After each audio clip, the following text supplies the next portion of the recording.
आज रायगड़ा जिला विकास मंच तरफ अबकारी अधीक्षक को एक स्मारक पत्र प्रदान करा जायछि। उक्त स्मारक पत्र रे साइप्रिया नगर टारे थिबा जो जातीय राजपथ अच्छी से कड़े 15 नंबर जो विदेशी मद दुकान अच्छी से मद दुकान रे सबु बेले मद्यपंक भिड़ जमी थाए। उक्त रास्ता रे बड़ बड़ शॉपिंग मॉल गुड़िक अच्छी, बैंक प्रतिष्ठान गुड़िक अच्छी, ऑफिस अच्छी एवं बड़ बड़ ट्रक एवं विभिन्न गाड़ी उक्त रास्ता दे यातायात करि थाए। सिटी लेखा अच्छी जे ठिपी बंद मद दुकान, किंतु सही मद दुकान आगे मद्यप माने मद्य किणी मद्यपान करुवा भी देखा जाउछि। विभिन्न समय रे गंडगोल मध्य होउछि।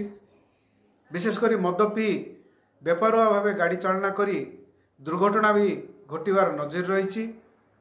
ता सहित न्यू कॉलोनी जो पीएसआर सिनेमा निकट रे दुईटी जो मद दुकान अच्छी से अंचल गुड़िकरे घर सबू अच्छी, लोक रोचंती निजर परिवार धरिकी।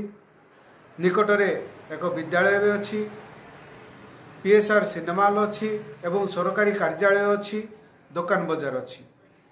तो अधिकांश समय रे सेठारे मद्यपंक भिड़ जमी थाए। सबु समय रे सेठारे भिड़ करि थांती, सेही रास्ता उपरे मद्यपान करि थांती।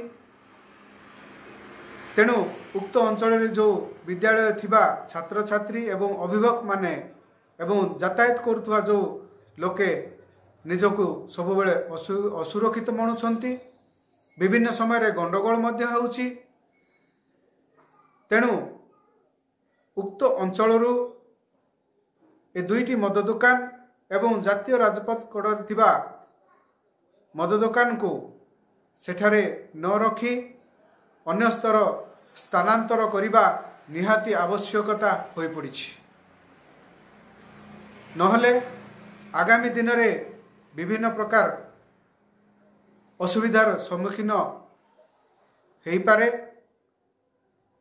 ए सब नजर रखी आज रायगड़ा जिला विकास मंच तरफ उक्त 3 गोटी मद दुकान को अन्यत्र स्थान रे स्थानांतरित करिवा पई एक स्मारक पत्र दिया जाइछि।